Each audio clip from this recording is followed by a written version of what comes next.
welcome to the Challenge Chronicles. I'm Devin Jordan. Before we get started tonight, Rob requested that we take a moment and give a moment of silence for Joe Exotic's continued persecution, and I think Rob said consistently being held back in shackles by the United States government as he is still incarcerated. So, a few moments.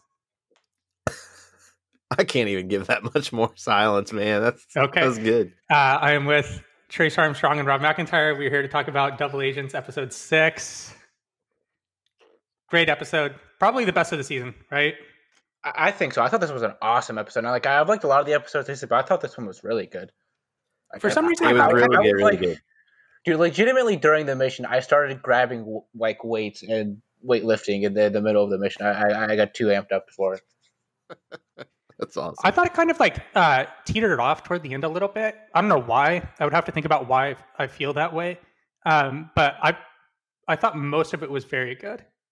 I thought they should have focused a little bit more so on the leaders. We didn't need so much Anissa and Fessy and Big T and CT just because they didn't have any stake. They're not going to win once they were at that point.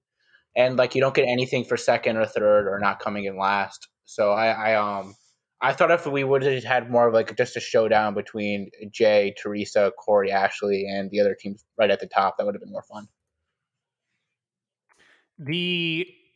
We've talked about this, but this is, and I guess we can just talk about the challenge right now. This is pretty much the prototype for kind of the basic structure of what we like in a challenge mission, right? It's not repetitive. It's everyone kind of goes at once, and it kind of gives an indication of a team or an individual player's true ability relative to everyone else, right? We actually learn about someone's physical competence.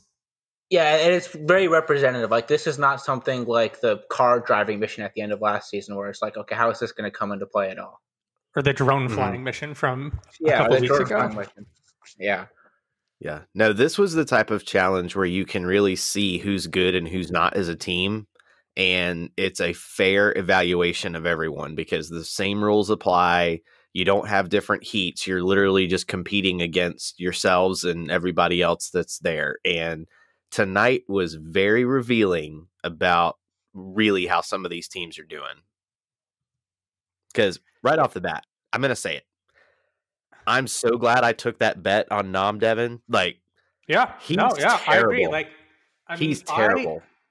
That's the thing. So I'm big on changing your beliefs in light of new information. You know what I mean? And that's a big, big bullet point, right? And so for my opinion of him, if he were to finish where my opinion of him prior to that challenge would have suggested, he would have needed to finish first or second easy, right? And he didn't do that. And so now I have to mentally calibrate that. And throughout pretty much the rest of the episode, I was thinking all right, where am I going to put him now? Where am I going to put him relative to all of the other men? For Lolo, I don't know if this really changes anything for me. That. So that's the thing too. Shoulder's a big problem. Yeah. So I think shoulder and I think communication is also a big problem because I think even if you think that they're not going to be in pairs in the middle of the final, they're going to be in to say there's not going to be in pairs at any point. I would think that's more of a stretch. But you don't know that they're going to be the partners. So I guess a couple of different things. You don't know that they're going to be partners in the final, right? Because they could change the partners around. I'm saying with anybody. Yeah, but I'm going with the idea that they're going to do a dirty 30 type final. That's what I'm thinking. They're all going to take a turn with each other. Yeah, just because she isn't good at communicating with Nom doesn't mean she's necessarily going to be poor at communicating with everyone else. She's not good at communicating with anybody. No. If you had seen the spinoff show, man, you got a small taste of what she's capable of. And she's a great competitor, but mentally she does not play nice with others. And I was waiting for the huge fight to break out, and she just cried instead tonight, which still surprised me. With Lolo, it's like watching It's like I'm sure the feeling every Bills or Browns fan had watching like the playoff games and the coming games. Like you're just waiting for like, all right, how is this gonna go wrong? All right. Well, who do you want to bet against here then?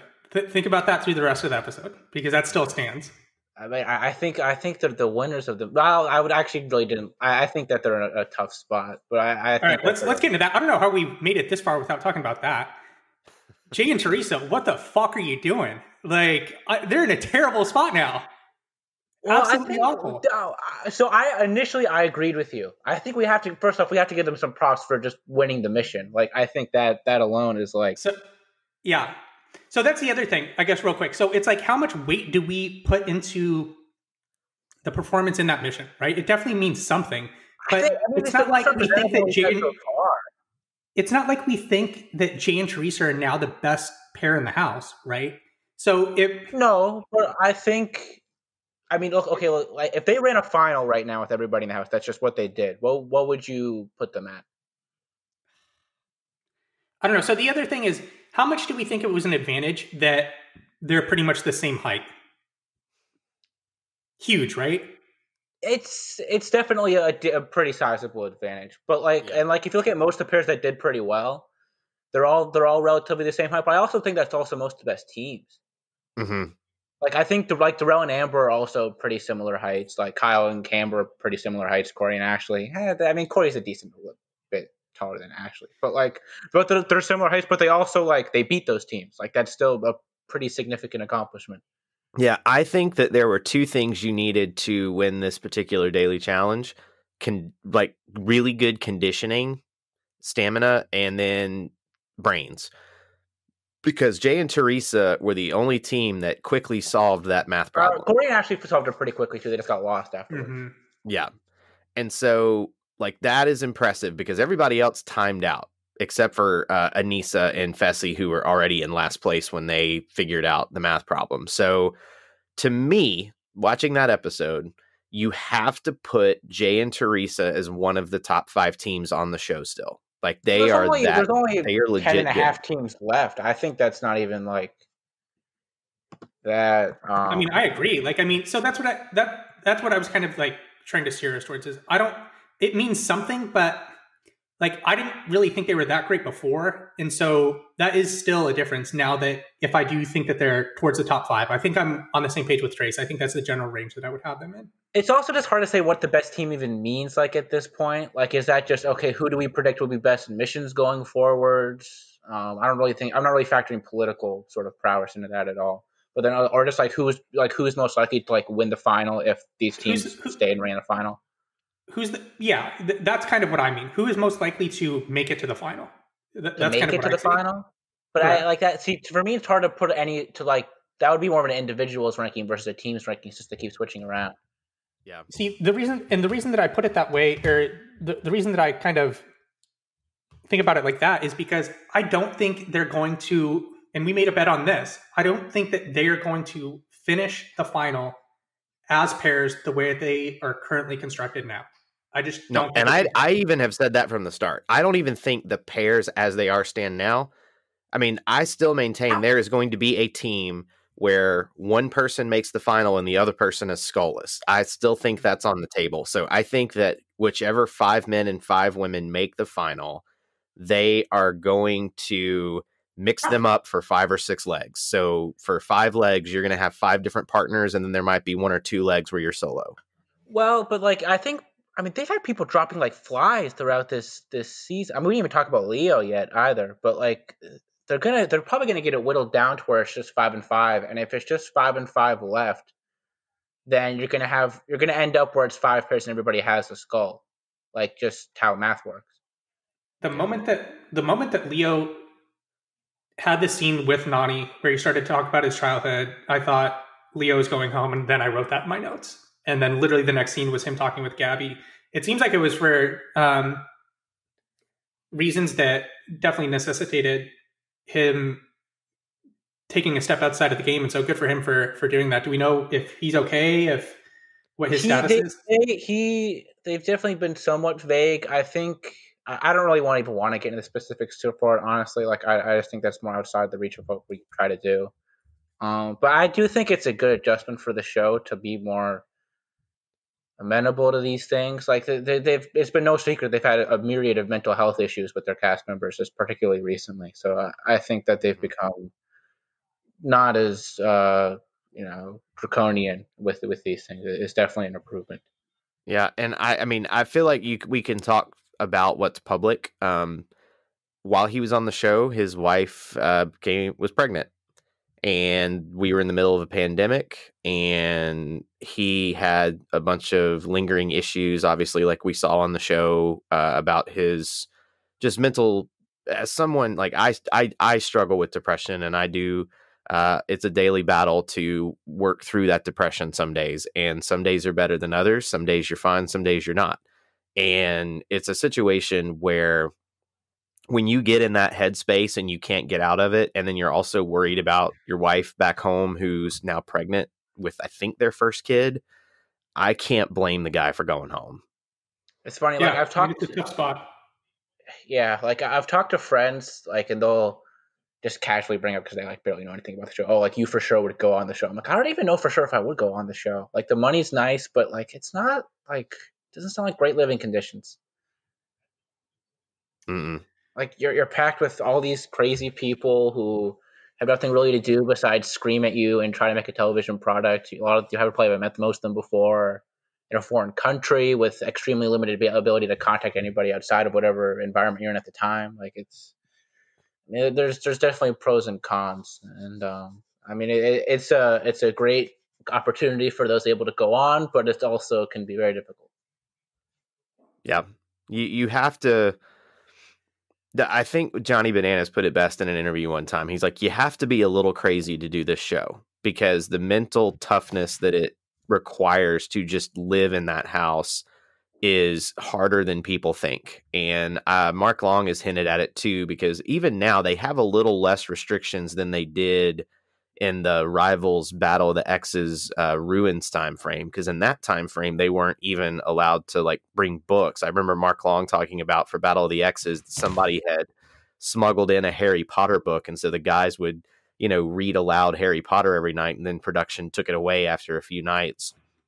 And nowadays they do have the ability to bring books. Like we saw Cam's e-reader being used during one of the scenes tonight. So the conditions are a little easier than they used to be, but it's still just insane. Can you picture Mark Long sitting in a chair reading Harry Potter with everyone kind of down like school children in front of him? And Battle of the X's like reading back and forth, right? Like on the shit show. Yeah. No, it's on there. Yeah, like I remember Sarah saying at one point that she used to smuggle in like crossword puzzles before production would take them away from her when they started using them or something. It's like, oh my goodness. So around that, I also thought it was interesting too that like Cam was talking to Nani about Teresa like not being trustworthy. Which I mean, we'll talk about her actions later. But Cam like voted for Anissa in that vote, so she wasn't even working with that alliance. Yeah, she wasn't working with the alliance though. No, I know, but she wasn't working with like Nani's. Like Nani seemed to be aligned with like the Anissa Tory group, and then Cam voted against them, and then was like saying Teresa was untrustworthy, as if Cam was not like following similar suit, which is a good strategy. But well, I mean, it's not that. But Teresa was supposedly working with them. I think that's what they were talking about. They were just talking about Teresa generally and her. But like I was saying, Cam didn't vote. Cam didn't work with them for that vote. Cam worked against them for that vote, and so did Nani. I know, but they didn't say that they would be working with them. You can work against someone and be like true to what you're saying. I'm not even saying never mind. But I just thought it was interesting that like Cam was like saying how Teresa was like flaking on the alliance, and then Cam and Nani were both also like voting against Anissa. Like I just don't see where Anissa stands at this point. Oh, who knows? Let's not spend too much time on where Anissa stands. I mean, since we're on this subject now, I was going to bring it up later, but I'll bring it up now. It's why I loved the little splot they did of CT's confessional at the end of the episode. He's like, how are these people so surprised when they find out someone's been lying to you? Like, it's like, come on, man. It's the challenge. You lie. It's one And of those things where you have to know they expect that to happen, but they also feel like they also feel like they have to lean into it. Like I was watching, I watched like the first episode of The Bachelorette with a friend, and like the guys were like she had some drama come up with the first night, and the guys were like, oh my gosh, she's having to deal with drama on the no, first night. It's like, oh yeah, she signed up to be the Bachelorette. What was she expecting? This to be like a drama free experience? What kind of television product is that? exactly. It's like, come on. Like this Please is what you don't sign tell up me for. that they don't. If you are hired to be the Bachelorette and you are not capable of having drama, then you're not going to be chosen as the Bachelorette. I Sorry. did also notice Kyle's had the same confessional outfit in like every episode this season. Mm-hmm. I think there are other confessionals where But I'm they. saying that episode, confessional she's been giving in that outfit have come up in like every episode this season. Yeah, I don't know about every episode, but quite a few. I think at least 3, and we've only had. I remember it happening in episode 1 and this episode at least. Like it's been often. I don't know if it happened that early because we didn't mention it in our first episode. Well, in the declassified preview thing when Nelson and Corey are talking, he goes as a confessional. Okay, yeah, that's possible. I don't remember that. All right, defend Teresa's move. Like I think so. Initially, I agreed with you. I think that you should just sit back completely and not like do anything. I guess first I should say like Jeff Probst would be very proud of this move. This is exactly what Jeff Probst wants to see out of TV. But so initially I was thinking, I think the best play in this, and it might even still be the best play, is to just like sit back and like either a stronger competitor gets put up, in which case you put another stronger competitor in, and then one of them has to go, or B, a weaker competitor gets put up, and then you can put yourself in, and then you get your skull, and then all is good.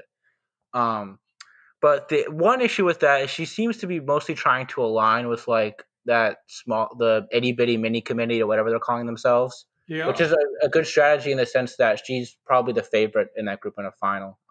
Yeah. And it helps her in the long run. But that also means you're going to need a kind of you're not only going to need the bigger people to like the stronger competitors who are going against each other like Cam and Ashley. You're going to need to get them to go in consecutively. Like I think the best move for that group now would actually be to put Cameron and Nisa in against each other, because then another one of them goes, then that lessens the skull, and then that way, like they can work it down to where they don't have to go against each other for skulls. Like they'll have some remaining. Anyways, I think that sitting back, I think sitting back would have made sense. But I also think she could have been in a spot where she knew she's not on the top of the itty bitty mini community's priority list, and then she's clearly on the bottom of the other group's priority list.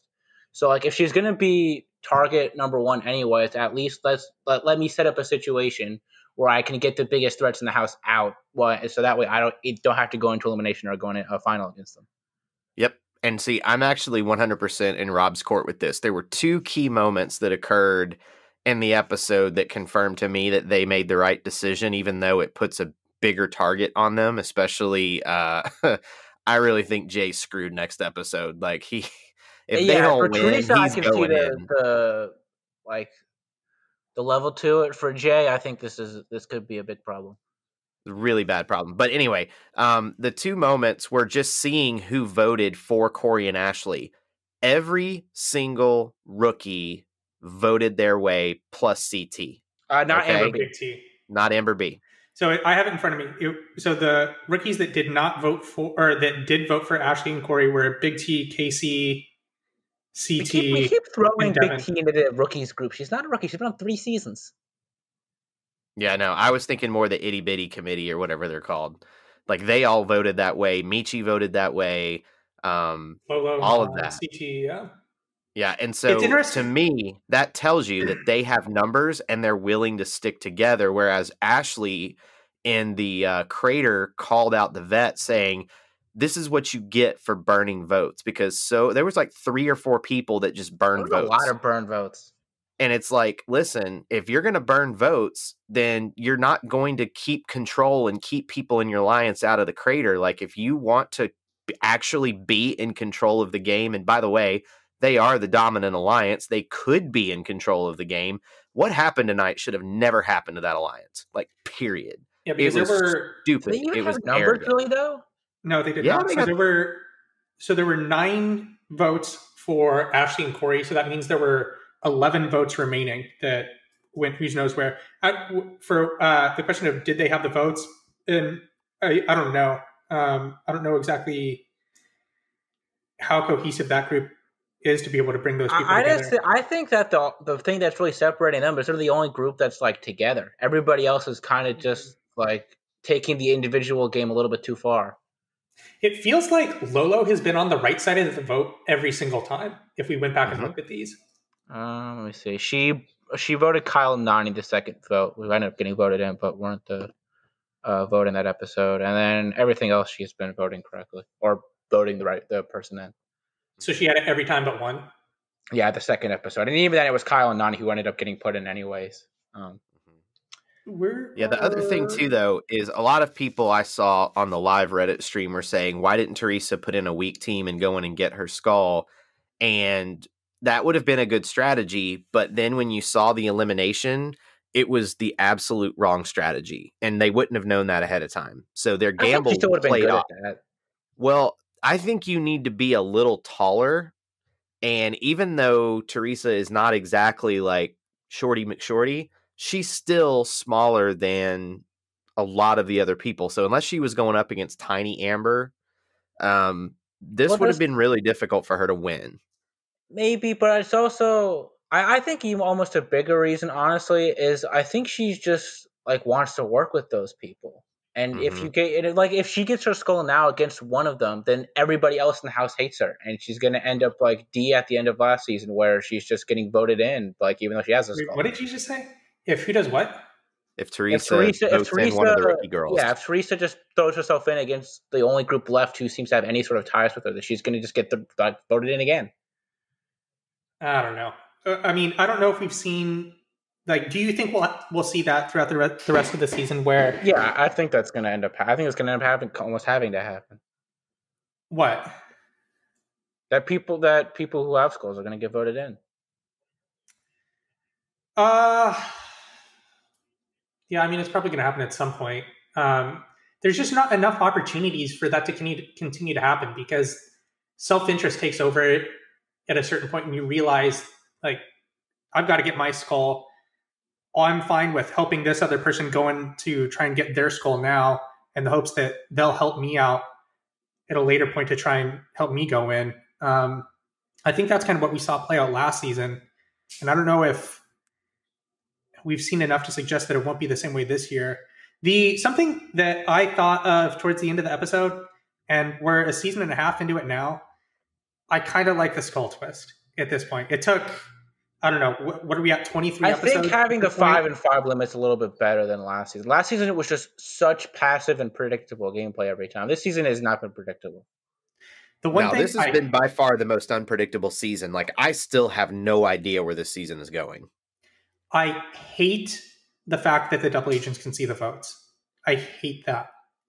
Because it pretty much defeats the whole purpose of the secret voting. Because you still get people just burning left and right. Yeah, I think, that's true. I think that this just having them vote might be better. I kind of agree with that. Just because, like, at least with the burn votes, like, it makes people, it does put some, like, there's a little bit of extra element there where, like, burning votes becomes, like, another option for you to do. People can still not give their true intentions if the double agents can see their votes. But like we've seen where that's been penalized now. People have people that are proverbially their allies that keep getting voted in, and if they don't like buck up here, they're gonna just have the just like crew of the itty bitty committee running things. Which is weird. I don't like that can't continue, right? I think it has to eventually turn the other way. Yeah, because none of those people are gonna. Well, eventually those itty bitty people are gonna have to go in, like. If they want to make the final and have a shot at winning, and just based on the law of numbers and probability of how many episodes versus how many skulls, like they're going to have to go in eventually. But I think that the strategy that they're employing right now is probably their best option. You want these vets going head to head so that there are less of the vets when you get towards the end, when you're ready to go get your skull, because these girls are in a much better spot if Ashley or Cam go home. Oh yeah, definitely. I think. Well, I mean, Devin, even a Connor Backlund or Skulls thing, like, would this season be better if they didn't have to go in and like they could just roll like this to the final? What do you mean? Like, if the itty bitty community could just continue with the political prowess they've shown so far and just keep voting in these other people in who can't get their stuff organized. I like it in the sense that we get better eliminations. I feel like people Definitely, have to go in. yeah. I would think that's where I'm coming from when I say that I kind of like the skull twist. I remember what I was going to say. So I feel like there's going to be a fist fight next week between the men over who gets to go in against Jay. I think this is where every single one of the guys is going to want to call their shot. See, well, that's the thing, because, like, let's say, I don't know, Corey or Leroy wins this next week. Somebody who would definitely go in against Jay and would also be a significant favorite over him. Like, if you're the rest of the guys, why are you voting in Jay at that point then? For the House vote, or presumably for the House vote. Just because a lot of the people probably feel like they have connections with Leroy, right? I mean, that would be the only reason that you would do it. Yeah, but if a lot of people have connections to Leroy, you're going to give him a free skull, and then he's somebody with a ton of connections is just going to be able to skate to the final. Well, in the hopes that he's going to be able to help you get a skull at some point. But if he has a lot of connections, it's hard to help you out then. If he's got 7 other people to take care of. Well, you don't know if he has 7 other people. But if you're saying he has a lot of connections, and then if he has a lot of connections, that means he's got a lot of people that he's taking care of. Like, if they can't all be following that logic. If 9 people think they're your best friend, like, they can all be your best friend. I know, but I'm saying that's why someone would vote him in.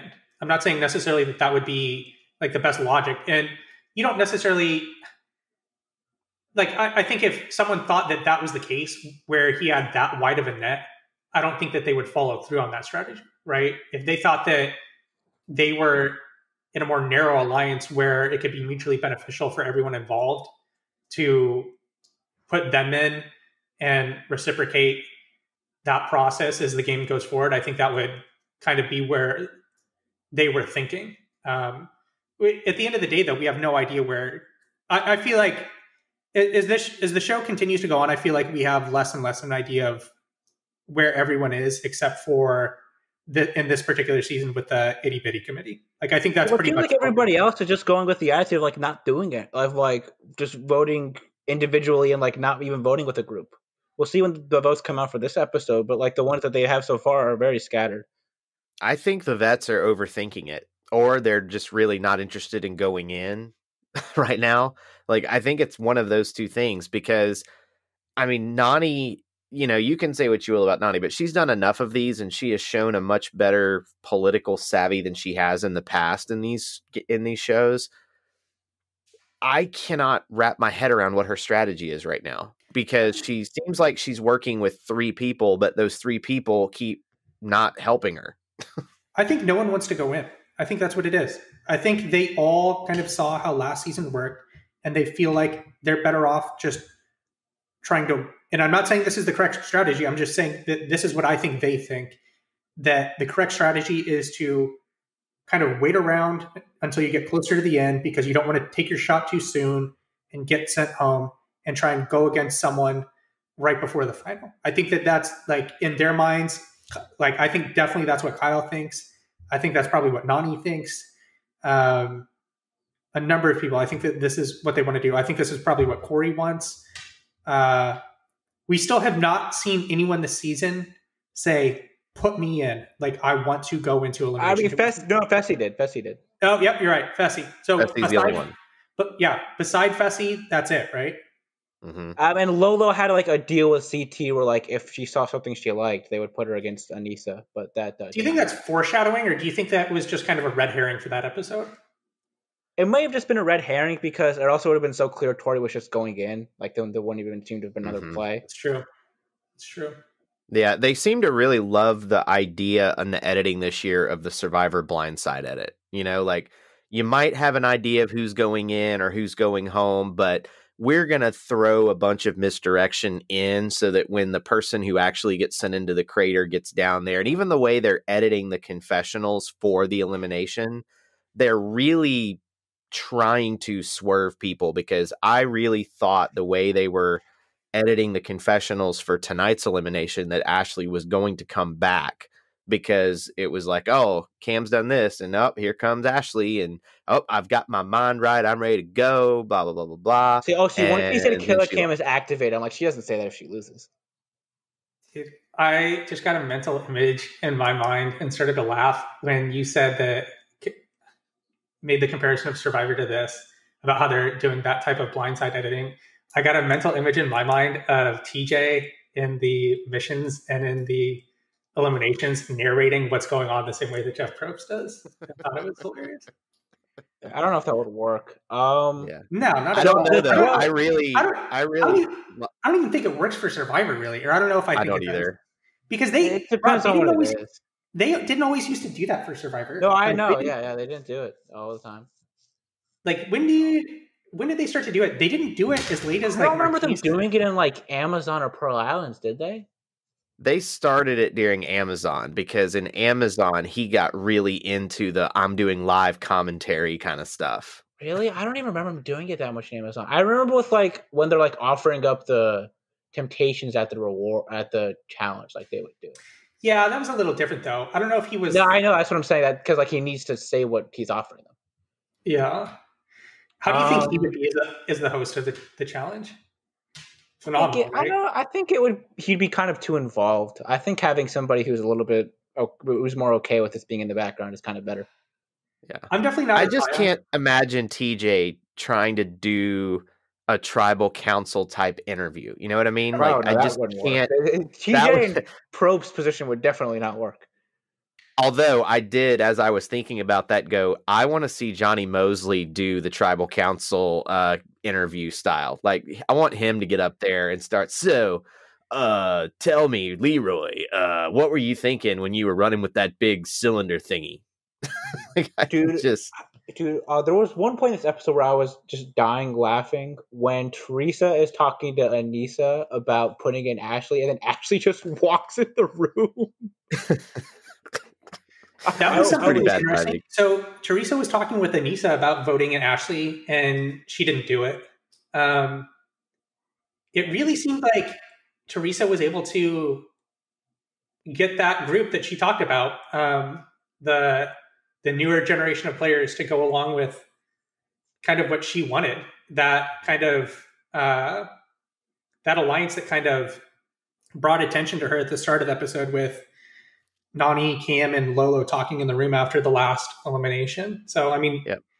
I think the most surprising vote for that Teresa swayed was CT. So either they were already working together, or CT and Big T, he's going with her lead on the female stuff so that hopefully she'll go his way on the guy stuff. I mean, I think that works out for him, though. Like, I think if I think he just needs to find a group to coast with.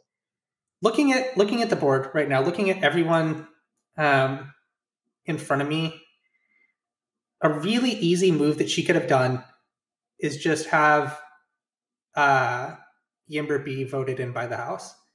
All the people with the no, because Casey wouldn't have voted for Amber B. I'm just trying to look at someone who's like outside of the. Why would she want Amber to be voted in?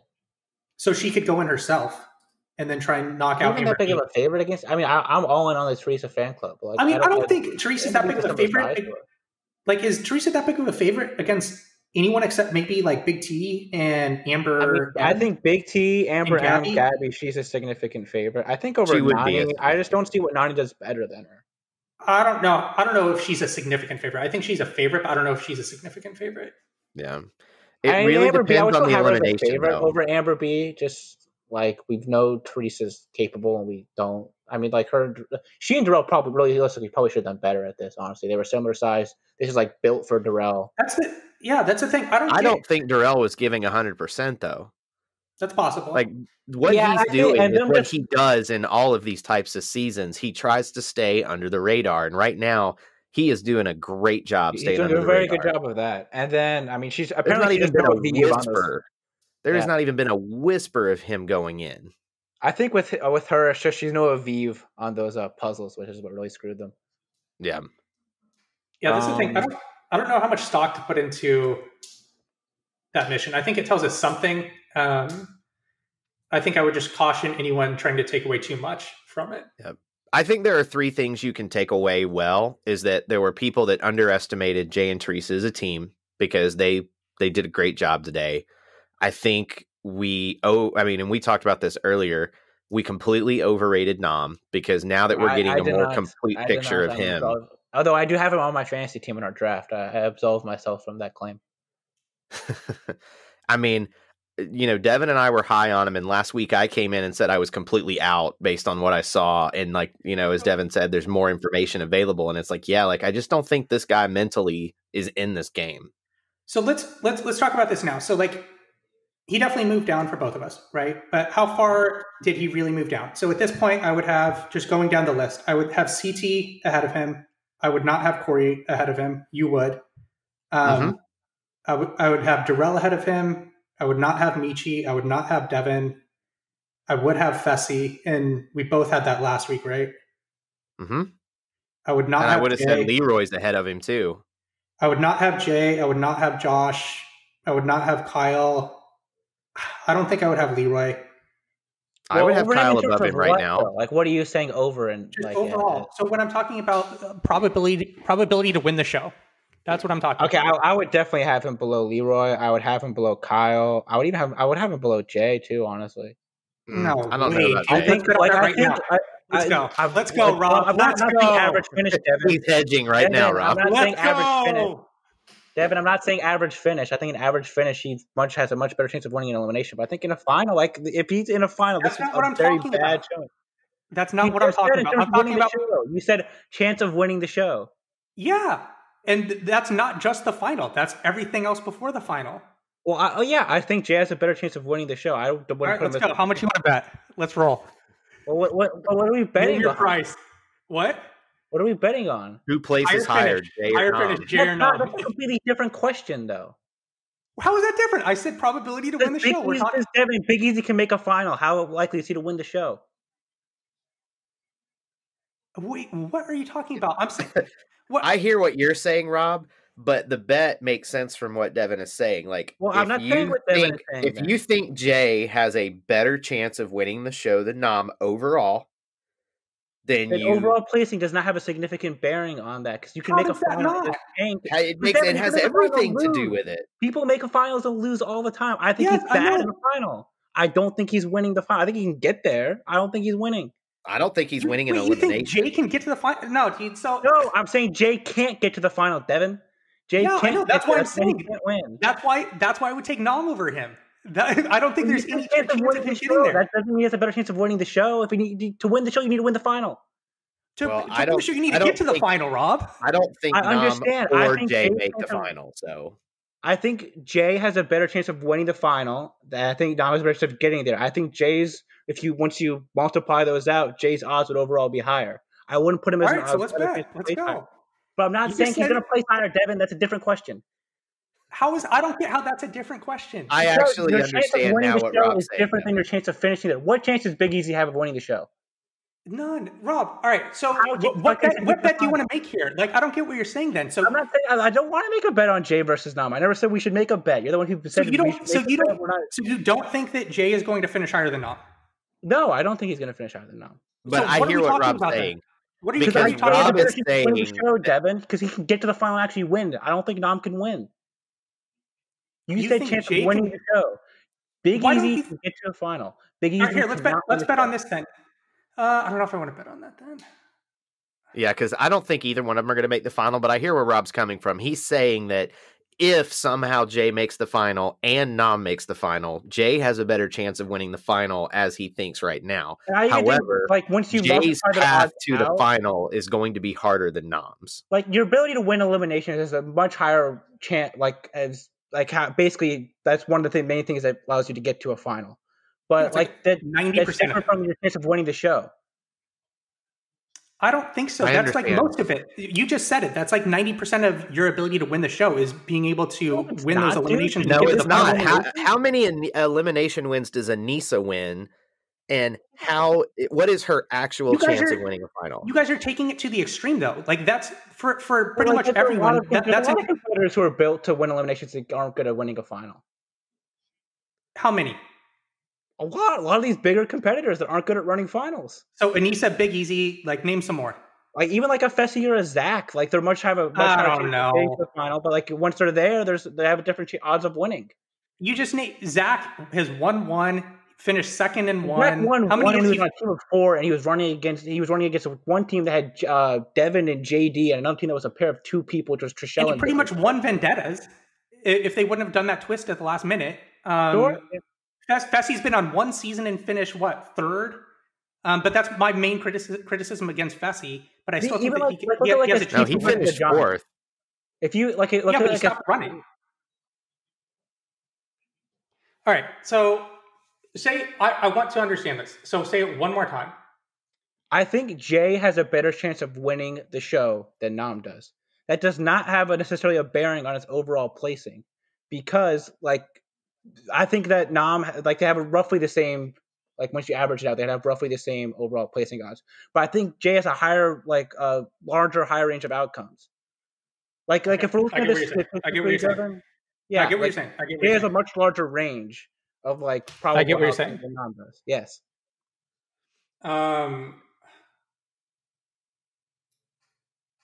So it's a tough one. You don't think? So you don't think he would place higher? No, I think that they're very even in that regard. But I think that Jay has a much better chance of winning the show than Nam does, because I think Jay can get to a final than win. After this performance, and also just wait, I thought you just said you don't. I thought you just said you don't think that he could get to the final, though. I think he'd have a very tough time getting there, but I think if he would ever happen chance he gets there, he could win. Yeah, you see, and I think that's the key. If he gets there, he has a high chance of winning, but his chances of getting there are way lower than Nam's are at the moment, just because he is small and he's going to be targeted by a lot of these dudes when it's elimination time. Whereas there are going to be less dudes that are going to be like, yeah, I'll take my chance with Nam. I don't see anybody being really excited about going against Nam, but just from what we're seeing on TV, I'm like, you might want to take a swing at him. He's the second or third biggest guy in the house, isn't he? Yeah, that's one thing I overlooked about him a little bit, to be honest. I just didn't realize how overall big he was.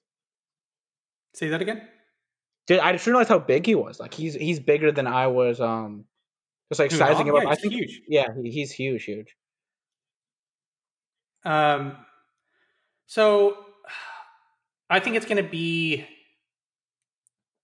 It's probably going to be Jay, isn't it? Because I would say Michi, people are going to want to go in against Michi, but Michi's part of the itty bitty committee, and he can still get voted in, though. I don't think. Well, I mean, with he was talking about with the pairs today, maybe being with Amber M actually helps him out like that. And people are going to burn votes left and right. As long as that group stays together, it really benefits them. They're going to have to get it together. They can't just keep burning votes like this. I agree. And that's my biggest argument with why I think the vets are really screwing this whole thing up right now. I mean, I know they don't want to go in, but by burning votes, they're actually hurting their odds because their partners are going home. Well, they're making themselves more likely to go in because the other group's just voting them in. Yeah. I mean, the itty bitty committee might not be mighty in strength or be the most physical, but right now they're sticking together. And most of the rookies, I mean, there have been people that try to get the rookies together, and you've got Frank calling the rookie revolution on Battle of the Seasons. But the difference here is that there are more vets in this game than there are rookies. And for whatever reason, the rookies are actually sticking together and staying out of the line of fire at the moment. Yeah. What did we think about Teresa, her thing with Cam right before the elimination? Where she tells her if she'll give her to Ashley in a powerhouse elimination to try to get Ashley out. I don't know. I think she just wanted her to hopefully go along with what she wanted anyway. So she was just trying to throw it out there to see if she bet. Yeah. I think the rationale there is look, I'm going to burn this person anyways. At least this way, maybe I can try to fashion it in a way where they're not super upset with me. But in reality, it just ended up making her probably more upset with her in the long run. Yeah. I think Teresa overall was not in a good, like one of you guys said it a few minutes ago. She's not exactly at the top of the itty bitty alliance, and she's definitely at the bottom of the vet alliance right now. And Jay is definitely a target by the guys. Like, I think she's in a bad situation. And the only way, I mean, she was put in power. It might be the only time in this game she's put in power. It's the only time she can control what's going on. Why not take a big swing? To me, this was smarter than Fessy's move because, yeah, Fessy got his skull, but he made, enemies of people that were his friends. Teresa really didn't, hurt her friends per se. You know what I mean? Like, She made Nani and enemies her of her don't really enemies, get along. basically. Yeah, it's like exactly. And so the enemy of my enemy is my friend. So it helps her with that rookie alliance to know, okay, we can vote together and keep these vets down. The person who made the wrong decision here was Jay by going along with it because he just made his target bigger than it already was. It's funny, we haven't seen any sort of pairs that have like actually voted against each other when it's come to the crater. You wonder when that's coming. Dude, there's like Cam gives like a head nod death stare to Teresa when she's telling her about her plan, and it's like you can just tell she was not buying anything Teresa was selling with that one. What do we think about Cam's decision to stay with Kyle? I thought it was smart. Fun. They both have skulls. That's actually honestly probably what I would have done. They both have skulls, and you are more than likely to stay out of the line of fire if both of you have a skull at the moment. It might change later, but they don't know what the game is going to hold when there are 5 and 5 skulls, out in the open. Are people just going to steal skulls, or are they going to have to throw people in with skulls to get one? I mean, we don't know what that looks like yet. And by the way, that's coming soon. Like, Because if this next week guys. if next week is indeed a guy's elimination, there will be all 5 guy skulls retained. So within the next 3 to 4 weeks, we're going to find out if they just get to steal a skull, or are they going to have to throw people in with skulls to win one? Like, I'd rather run a final with Darrell than with Kyle, but I think just having somebody who has a skull, and it doesn't seem like any of these guys.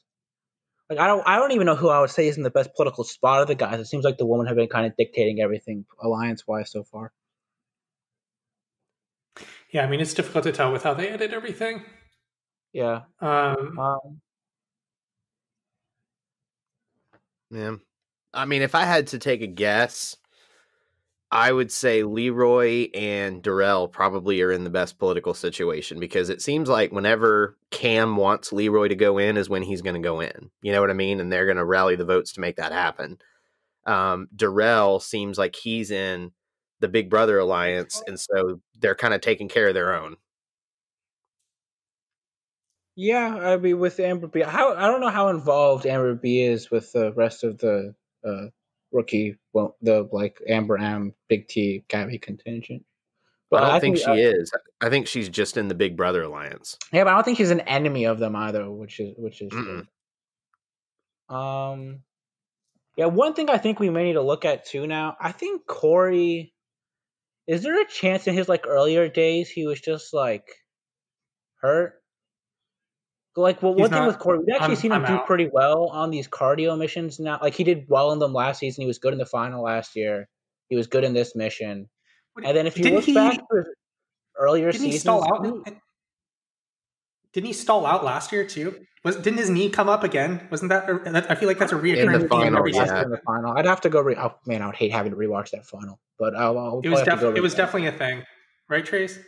Yeah, I vaguely remember this, that his knee was bothering him in the final, or it was hurt before the final. Everybody that first day.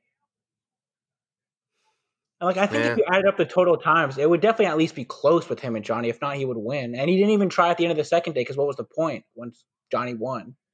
So there's that. And then also, if you go back to Rivals 3, he had something with his leg where it was injured. And then I wonder how much that affected him on that season on Invasion. And in the Invasion final, he's terrible. Like, he's just, it's a horrific performance. But I wonder if that's just part of why that happened. And then if we need to kind of relook at how we look at him now. I don't know. I would not.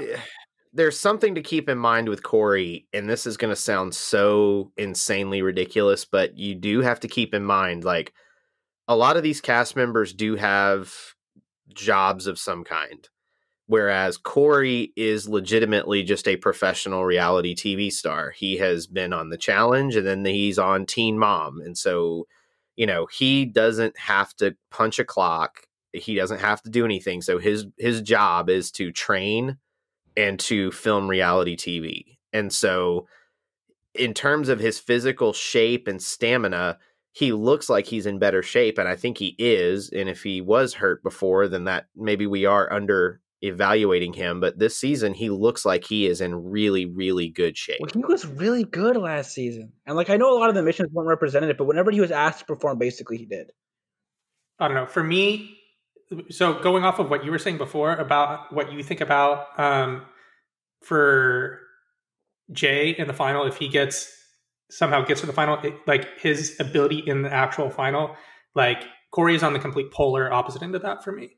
Like I would feel comfortable betting against a lot of other people than Corey in that situation. I would not feel confident about betting on him at all. What? So who would you bet against? Like him versus? Let's do it. Let's do it when we actually get to the final. Okay, we might not even be if he's there, because that's what I'm saying, right? So out of the people that are like actually in there, I think that's kind of. But I was saying, I even think with that, and like before last season, I would have been completely on board with you with that. I really think that like his injuries and Rivals 3 and Invasion played a bigger part. Like, no, like dude, we were like, talking about it over text messages the other day when Jonathan Taylor was so bad the first half this season, and people were like, "Oh, he's terrible," and it turns out he's probably just hurt. Dude, but it came up in the final last season too. His knee, like I have to look at it again, but even if it didn't seem to affect his performance that much. Like he was really good. I don't remember that. That could be the case, but I don't remember that.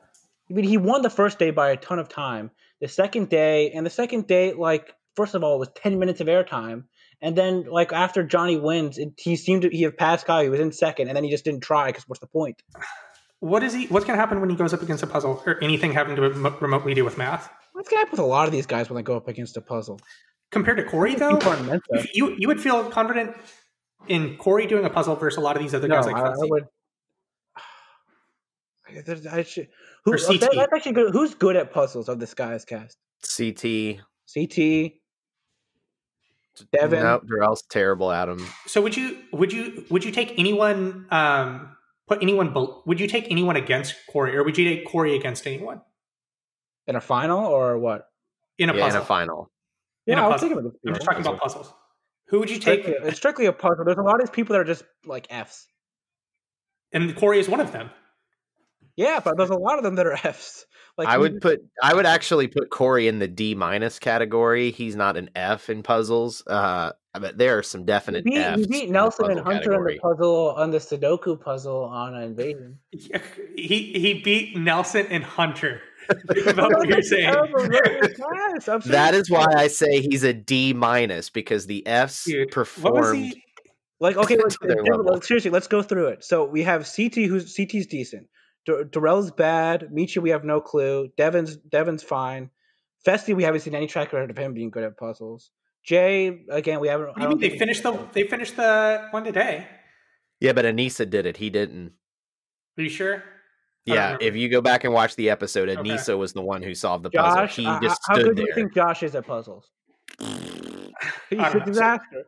I feel like he'd sit there and cry. You were just taking shots after Kyle lost to Hunter on a puzzle in World of Worlds 1. And does not complete like any puzzle he's ever tried. And Leroy, who's not done any puzzle he's ever tried. And Nam, he's got this mechanical engineering degree, but he couldn't do the puzzle today. So like, these people like they're all bad. That was one of the lines of the episode. Was Lolo's confessional about being a mechanical engineer, and she's like, "I guess they let him use a calculator." I'm saying he had to walk like Quasimodo when he was trying to carry the thing too. I thought. Oh my god! But yeah, like all these people suck. They all suck at puzzles. I don't think we know that. The information that we have is that Corey has openly admitted he's terrible. What happened with him and Nicole in that final? That was not good. Yeah, like that's what we're dealing with here. He openly admits that he's terrible at them. But like everybody else is terrible too. All right, so There's who only would you take? Devin and CT are the only two people I take over Corey because everybody else is equally Oh. horrible. Everybody else is equally horrible. Like you could just flip a coin and maybe that. Horrible, or they've given us no evidence to the contrary. I mean, there are females on this cast. I would take over a bunch of the guys' puzzle ability. Oh yeah, most of these women. I think that's what's going to happen. Is just these women are going to get stuck solving these puzzles because these guys suck. Yeah. On my recent Dirty 30 rewatch, one of the funnier things in the final was Derek and Camilla doing the puzzle, and Derek just kind of standing there, and Camilla does it. Or was it Cara? Okay, yeah. And Derek's like, "Thanks, appreciate it," and she's like, "Damn it, I just." Like he was just like, "Thanks for the time, appreciate it." I think it's funny how, like, people will rag on competitors for like being bad at swimming or being bad, like just like at things you would think you'd be able to work on. How come so many of these guys just suck at puzzles? Like, and why won't you study get a puzzles? Tangrams app on your phone. Yeah, study Tangrams, do some Sudokus. I mean, they redo the same puzzles every year. It's just a different way of doing it. I feel like you could put most puzzles into 6 categories maximum, and then if you just do those 6 types of puzzles and get to like not a disaster in them, you'll be better. In reality, all you really need to do is study Sudoku and study Tangrams, and that will get you through 70% of the puzzles on the challenge. What do we think about P3 taking over for Burger King as the food sponsor? It's about time a sponsor that actually like is part of health and fitness is a part of the show, because the fact that I have that massage gun that they won and that thing is phenomenal. That's what I was. I thought they were. I was surprised they just didn't get food. How do they not just get like meat, cheese, and nuts? I was like, it was a brilliant move, man. That was a legit prize. How much? Let's guess how much it costs for them Tracy, to. You have one, right? Yeah. For them to be the sponsor of that challenge. Oh, the product placement. I would have said that as prominent as it was, I would have pegged it at $50K. Rob, I have zero clue. I don't know. I was thinking like 75 to 100,000. The issue though is they had to give out. They showed out $6K to Jay and Teresa too for winning. I think the bigger question we should be asking ourselves on product placement is how much did the Fast and Furious 9 pay for the commercial that did them no good? Yeah, because it never came out.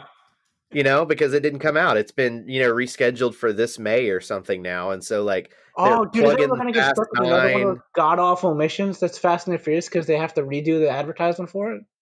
No, they don't have to redo the advertisement. I mean, think about it.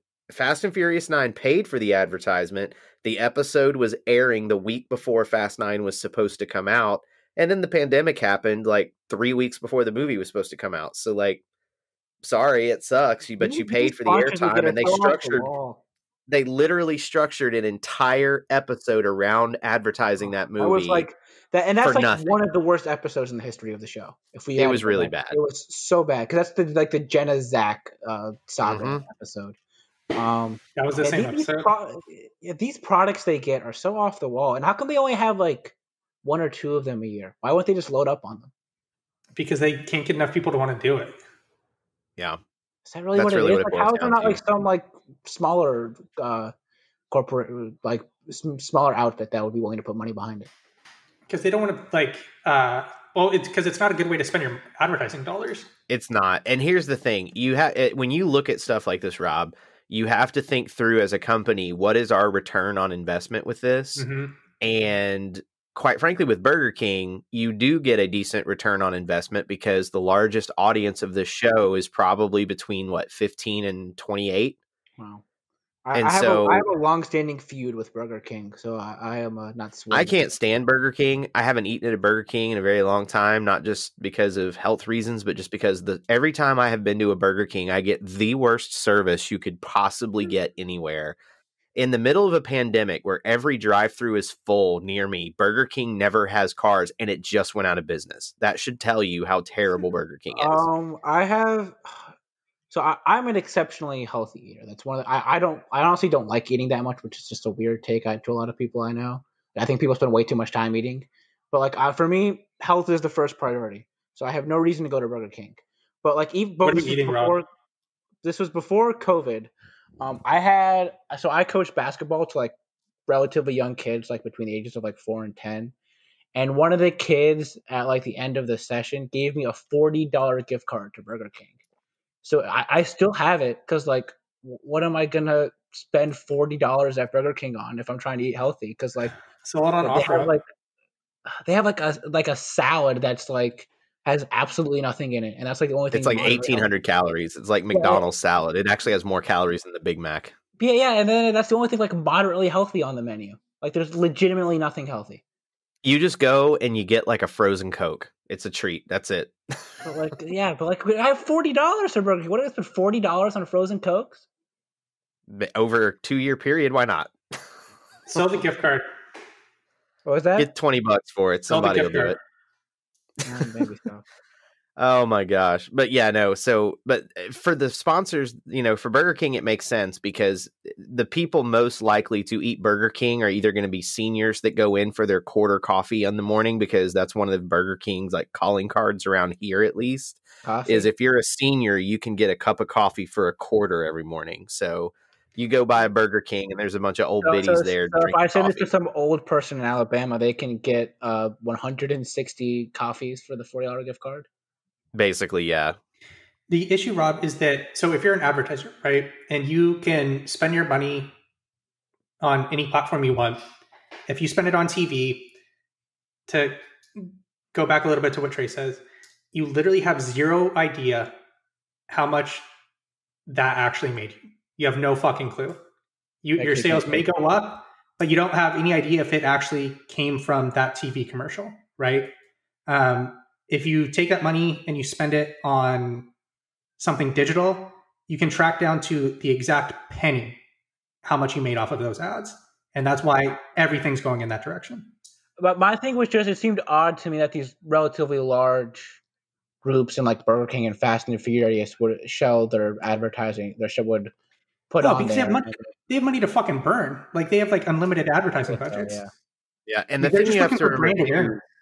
you have to remember too is like they're thinking about the ROI with a certain demographic, and if your demographic is 15 to 28 as the biggest audience of a show, then they're going to look at that and go, okay, who is most likely going to eat at Burger King? Well, for me around here, it's senior citizens and high school students. So they are going to want to find ways to target, and whether anybody likes to admit this or not, but like the challenge is the #1 rated show in the demo every Wednesday night. That demo, they are #1. So if you are trying to get your product in front of high schoolers, teens, tweens, college students, advertising on the challenge is a decent risk for the investment. The Fast and Furious movies. I'm 36 and I love those movies. I love them too. My wife and I love those movies. And so like we're going to that movie regardless of what's going on. I'll get a babysitter for the kid. We're going. But if you are trying to lure in new viewers to the Fast and Furious movie, because believe it or not, there are 14-year-olds that have not seen a single Fast and Furious movie because they were too young. Has not seen a full Fast and the Furious movie. I mean, think about it this way. At age 14, the first Fast and Furious movie came out 5 years before they were born. It's just not my vibe. So this is the thing too. The budget for Fast and the Furious 8 was $250 million. You know, like if someone from MTV comes to you and says, hey, like, how about like $50K and you can be the sponsor of the show? It's like, yeah, sure, go ahead. You're wasting my time. Like, it's not even 1% of the budget. But there's plenty of bigger companies that you think they'd be able to do that to. What do you mean? Maybe, but those companies might not be interested in that demo, though. Well, it still goes back to what I said. Like, so that's it's hard to do that. And the issue with that too is the sales cycles for those are long, right? Like it actually takes like communication with like someone or someone with Viacom to be able to like purchase the media. There's a lot of planning. There's a lot of people involved. Before that event films, and then that doesn't come out until that like whatever episode it's in eventually airs. Or you can go buy YouTube ads and get way better fucking results. Those are your two options. I'm just curious as to what led to like Burger King and Fast Food, like those two specifically. Like, okay, like we're gonna sign on and do this versus every other company saying no. A persistent salesperson with connections. That's what it took. That's what it is. And the P3 one makes sense because they've been advertising and using Johnny Bananas to promote their products and really? on commercials on MTV. Like he's on MTV a good bit, training for the challenge and using his P3 and stuff like that. And then, so like they're just heavily invested in the show. And ironically enough, the CBS All Access piece of this might attract a few more of these types of companies in the future, because this show's eventually going to make its way to CBS All Access, which means your product placement is just going to get free views every time the show is streamed. And they can actually get a report from the streaming service to see how many times that episode has streamed, just, for visibility. Does it, give them an idea of, people that watch the show that bought their product? Probably not. But the idea is to get your product known. And quite frankly, if I didn't watch the challenge, I wouldn't know who P3 was. Never heard. Period. Yeah. Wow, you guys Maybe are like I'd seen it out of before. the loop. Is this common, big? Like, I may have like seen it before, but there's no way I would have been able to tell you that. Tons of ads, and it's just like where are these ads being shown? Well, it's just like a snack that's like it's like a Lunchables type thing, but it's like got the veil of being healthy because it's meat, cheese, and nuts, and that's it. But see, I have never ever seen this in a store. Okay. Oh, and the other thing too, Rob, you said yourself you're really into health and fitness. If you're talking about internet ads, those are targeted specifically for you because you just on regular TV. Like I'm telling you, they have a lot of ads. No one watches regular TV anymore. That's the thing. Like everything's going away from regular TV. Sure, but I barely watch it. But like sports, like if I'm watching like NBA on ESPN, like P3 ads come up with Polar Beer. I'm putting the TV on mute when commercials come on. That's the thing. Like, wow, I don't know. It's just it's like in like any kid whose parent is like, it's really not even healthy. It's just like if you wanted your kids to actually eat healthy, you could definitely come up with a way for them to eat healthy. But it's just very much in like 11-year-olds' lunches when they like go to school, like pre-COVID, obviously, but like that type of thing. Okay, I'll take your word for it. I've never seen it, but it's also because that's actually stunning to me. That's a very surprising. If it's not pro wrestling, football, hockey, or the challenge, I'm probably not watching it on live TV. Like that's just legit. But they had tons of ads like on those types of stuff. But see, that's the thing though. When commercials are going on, Hulu or something like Hulu would still have ads if you have a subscription, like it would be on that. Yeah, see, I don't have Hulu subscription. For commercials, if I'm usually very rarely able to just like watch a football game because I'm usually chasing my kid around while the game's on in the background. So I'm really not paying close attention. The same thing is with other stuff like this wrestling I watch. I never watch that live. I DVR it. So I never actually watch the commercials. So like, it's just really easy for me to not see TV commercials. Yeah. If it's not on Stack Overflow, if it's not on Roto World, if it's not on, I'm not even really on Reddit that much. Like if it's not and then I'll just like watch Netflix, right? Everyone here watches Netflix. And then football games. And then when football games come on, I put them on mute when it goes to commercial. But I'm surprised you guys haven't just seen them in like the grocery store. No, I actually buy a similar product that is put out. I can't remember, but they're called Balance Breaks. Yeah. They're called Balance Breaks. And it's just like, cheese and nuts and cranberries and stuff. And so it's basically an adult Lunchable, but like I've actually never seen the P3 brand, but I've been in that aisle because I buy Balance Breaks all the time for my midday snack. Do they have Sprouts in Alabama, Trace? Yeah, they do. Sprouts makes their own version of this kind of, where they have most places do. I mean, Target has them too.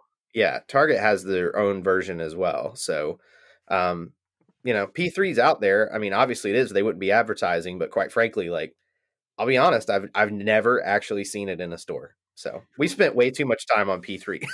They'll be happy to know they were a big part of the episode.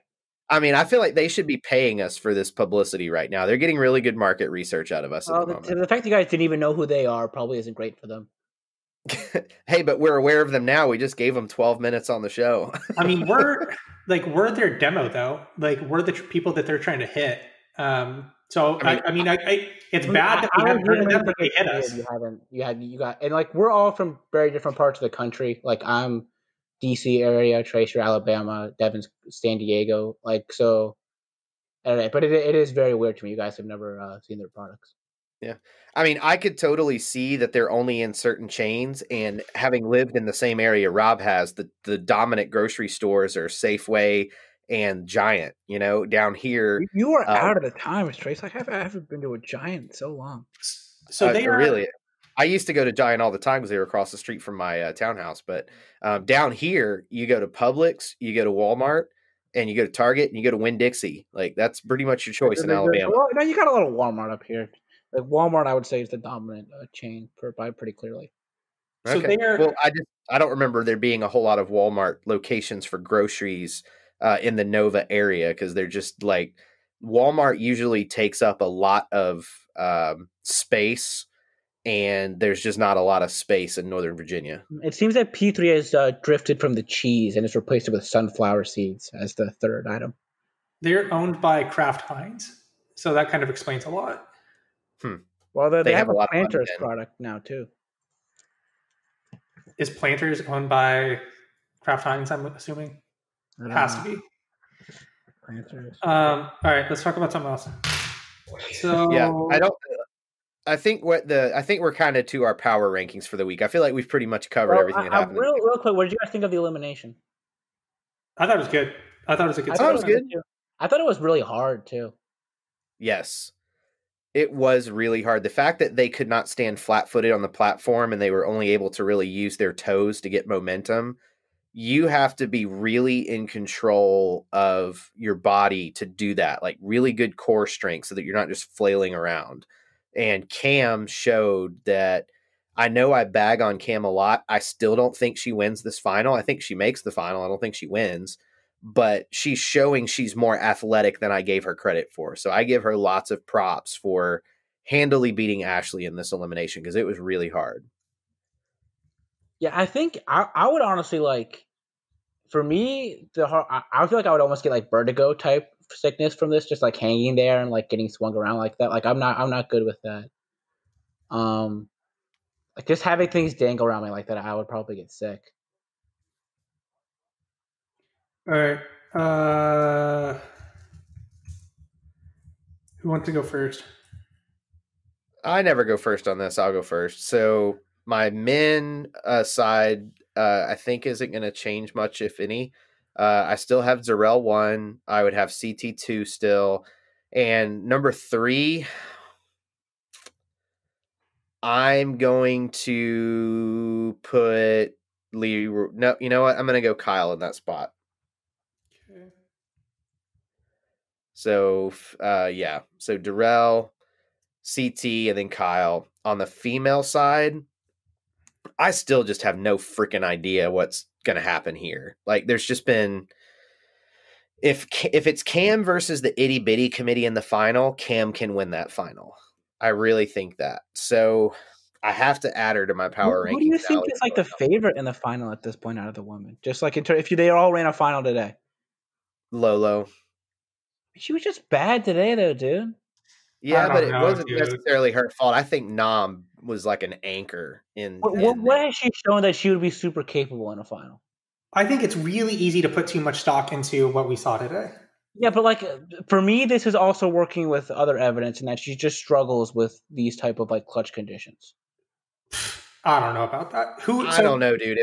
As much as I thought Lolo was, unstable in terms of the social game on the spinoff series, when she was in a situation with a good partner, she could perform. And I just think Nam's a bad partner for her. She didn't really work with partners. Her big thing was just winning eliminations in that season. And like she never worked with a partner. She was just working individually. I mean, and we still don't know how this final is going to be structured. Like, we're assuming that they're going to rotate partners. They might only do it for 1 or 2 legs and you're solo the rest of the way. Like, we just don't know. If you were to ask me, like a super supreme level to outweigh like deficiencies in other areas.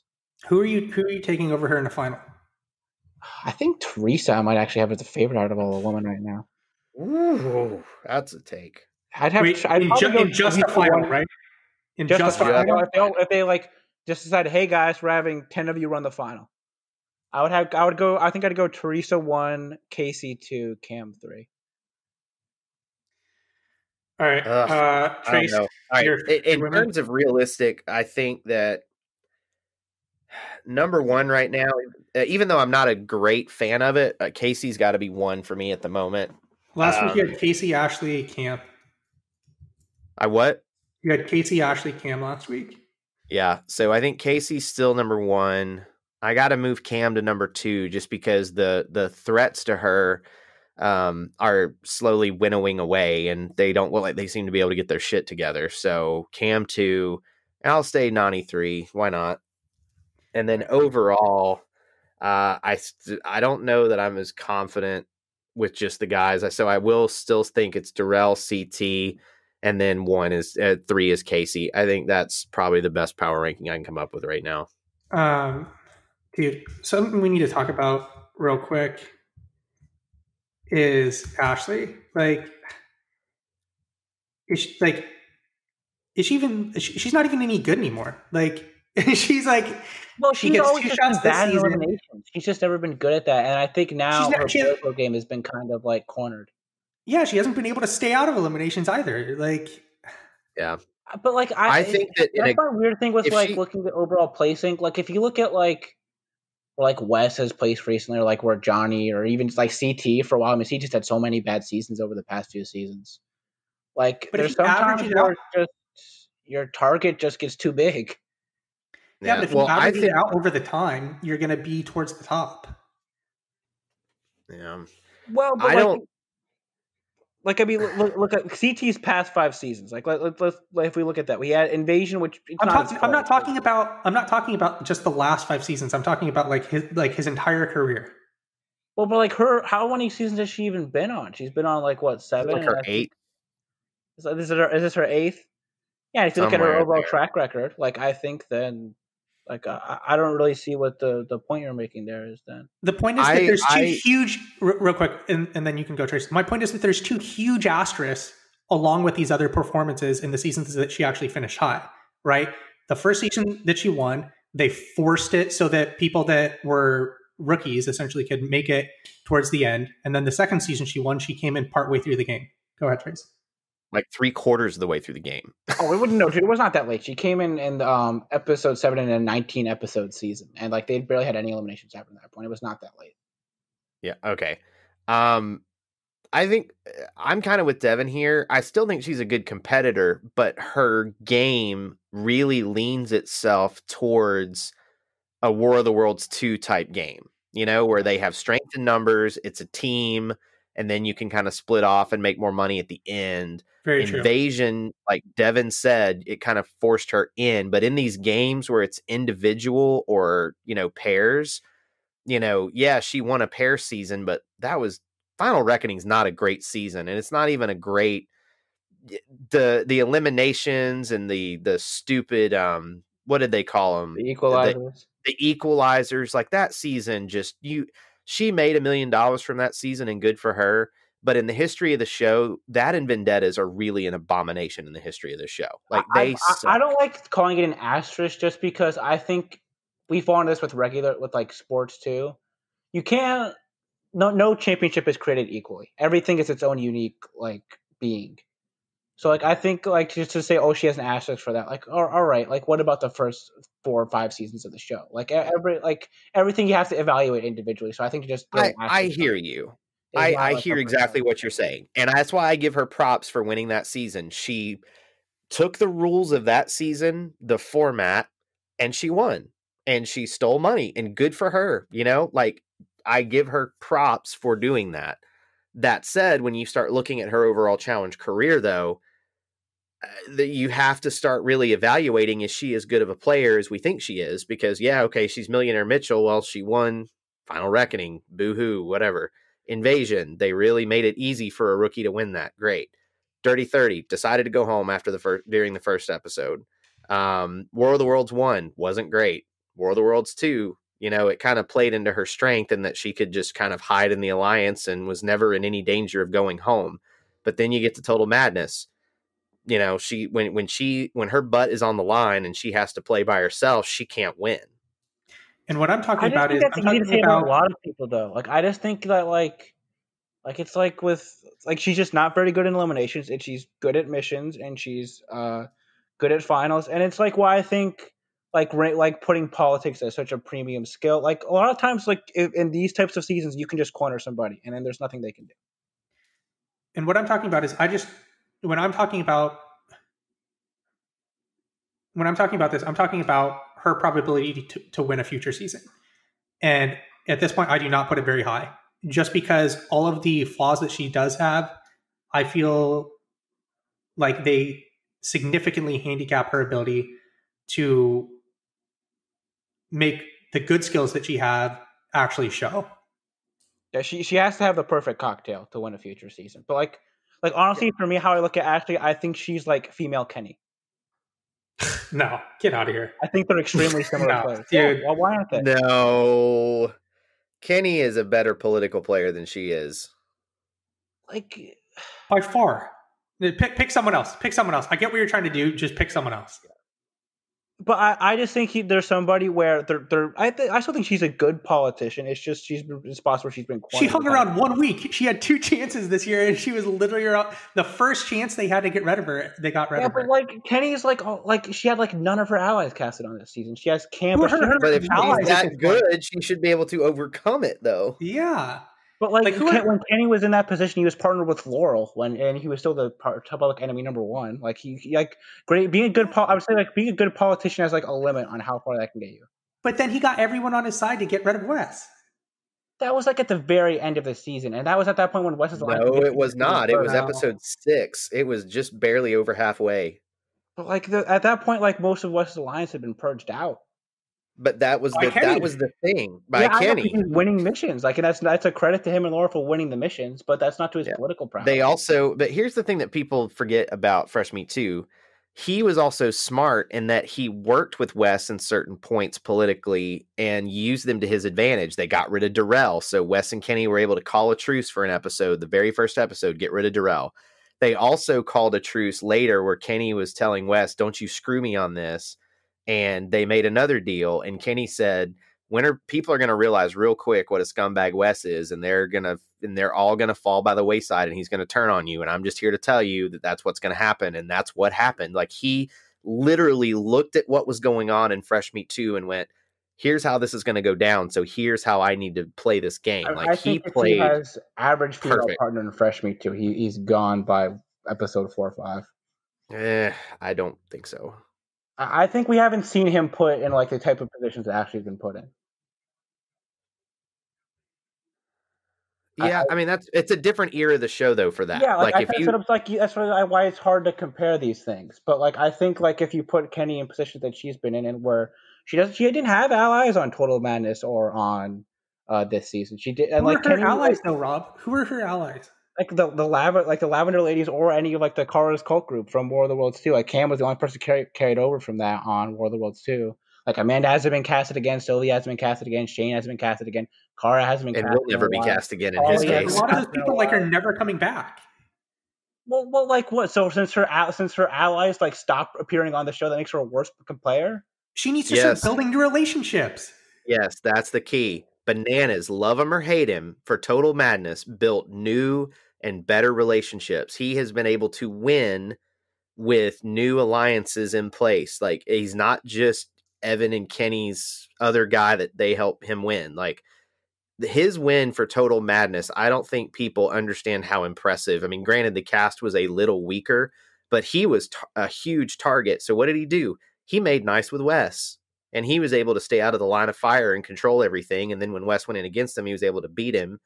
And Corey mentioned when they were getting ready to go in that, we've had our problems in the past, but you and I agreed before the season started to start fresh. So here we are. I'm going to give you what you want. I mean, Bananas evolved. Ashley hasn't. I think a lot of these things are just come down to every season is just such a unique situation. Like one of the big distinguishing factors between the challenge, like being a sport versus being a show, the best players aren't on every season. The best football players, the best NBA players are going to be playing every season bar extreme circumstances. So like when you just have like a weird mix that the producers pick out, like a lot of times the casts end up and like we can say, oh, she should just form new relationships, but that's just like how many new relationships did Kenny form over his career? Like by the end, like the end of his time, he was working still with a lot of the same people he worked with at the beginning. Yeah. Yeah, I mean, I would argue that I think Trace's example of Johnny is a better example, right? Like Johnny has consistently evolved and made new relationships with people. But he's had a ton of bad seasons too, though. Yeah, but eventually he's come back and done well. Like, do you think Ashley is going to come back and do well in the future? Like, that's pretty much what this conversation comes down to. We have another season where she comes back and does well. Say that again. Like, I mean, on Total Madness, all of Johnny's enemies aren't there. Like outside of Wes, who he had made amends to. See, another relationship that Johnny like has been able to like evolve and like get on his side. Sure. We just haven't seen the ability for Ashley to be able to do that. Well, no, I disagree with that because she and Cara were pretty bitter enemies coming out of Final Reckoning, and then they come back on War of the Worlds 2 and work together and make the final. Okay, one case. I just don't like going into a season if Ashley's on it. Like, I don't put her chances of winning very high at this point. I'm not even necessarily disagreeing with that. I just again, it just depends on what the makeup would look like. But I think if they bring the Bad Girls Club producers back and we get another Final Reckoning type season, sure, she's got a shot. I think she's got a shot in a lot of these. I just think it's just going to depend on the situation. But like, I mean, it's hard to win these things.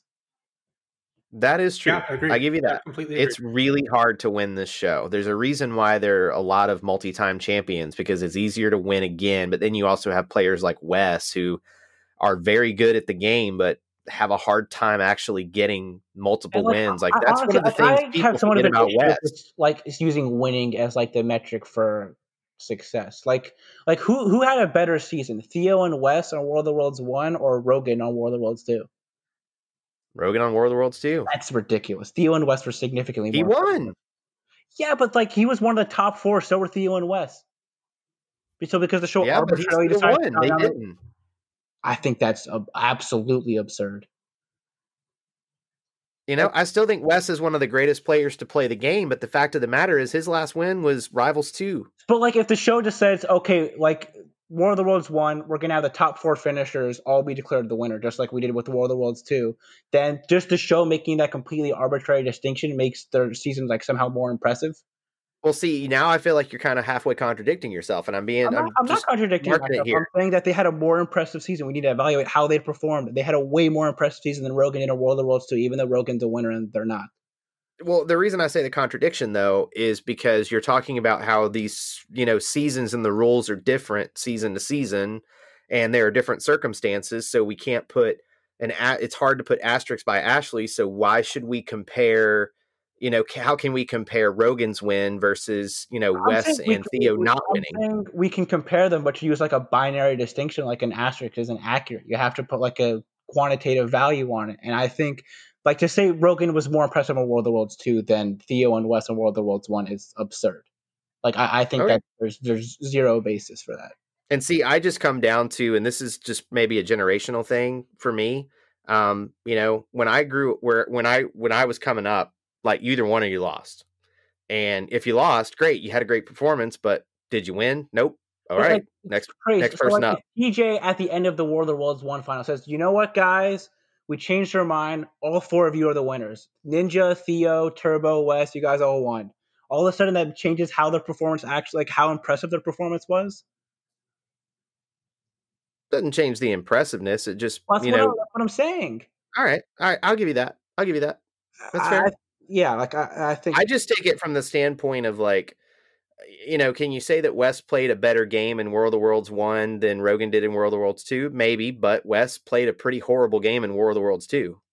I don't even think he played that bad of a game in World of the Worlds 2. If he wins that elimination with Bear, his alliance, the alliance that he had formed controls every single vote. Not every single vote, but they would have actually controlled every single vote if he had stayed. But like they're the one in power for the rest of the game, basically. Maybe, maybe not. We don't know.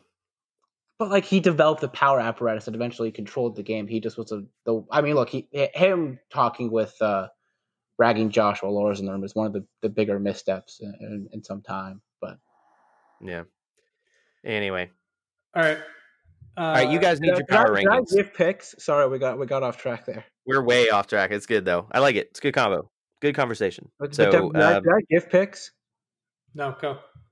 Okay, real quickly. Oh, man, I had Cam and Ashley 1 and 2 last week too. We did not give a good evaluation of Ashley's position coming back into the show.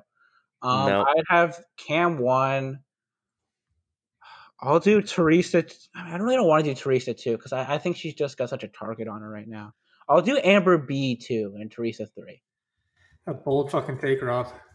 It's not a confident one. And then I'll have Darrell 1, CT 2, Leroy 3. You said Cam, Amber B, Teresa? Yeah. And then who do you want to go with here? Darrell 1 for the men, CT 2, Leroy 3. And then overall, I'll go Darrell 1, Cam 2, CT 3.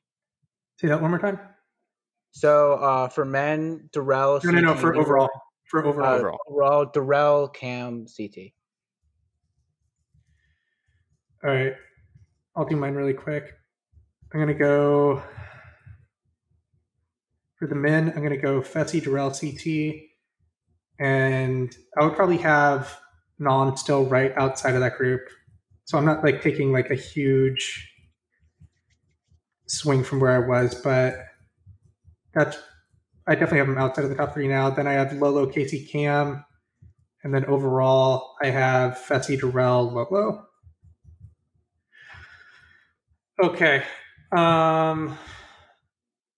Let's take 30 seconds to talk about Nehemiah being on the OG season. The only new addition that we have. I don't have an issue with Nehemiah being on the cast at all compared to the rest of these people. I feel like this is just shaping up to be a dud, to be honest. I'm kind of disappointed. Like, they haven't left yet. Like, this cast is still not filled out. I think to make any... Like, how reliable are we even sure that... I mean, look, it's coming from somebody who's given, like, the reliable casting spoilers consistently, so I shouldn't say that. But, like, I don't know, man. With this whole thing, I have no clue. Like, I have no clue how it's going to... It's just with, like, so many of the people that are currently speculated to be on, I'm not excited about. Anissa, or Arissa, I'm not excited about. Kellyanne, Trishelle. I like Kellyanne. I'd be happy to see Kellyanne back.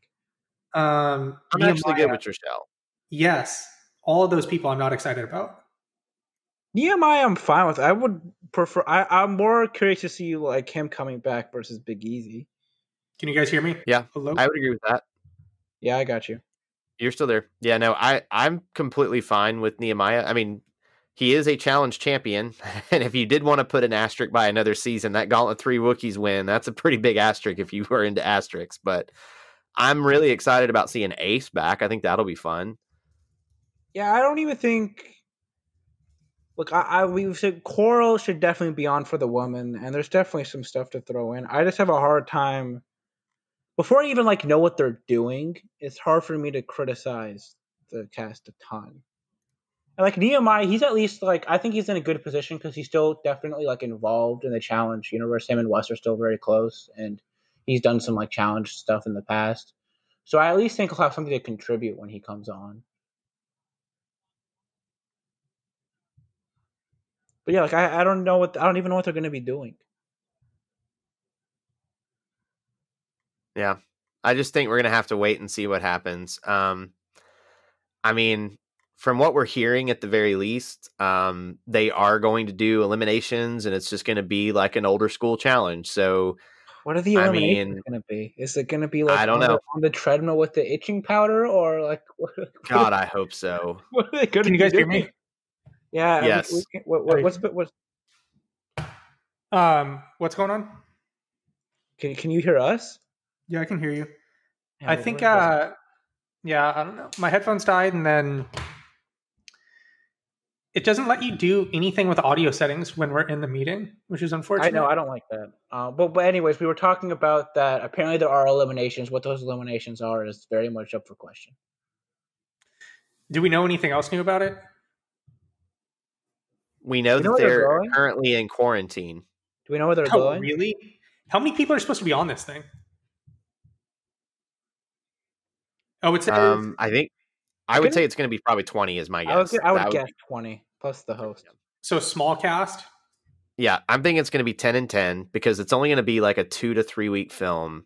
But from what we're hearing right now, the crew, the host, everything, the alternates, the cast, they have been getting tested daily and have been quarantining at home.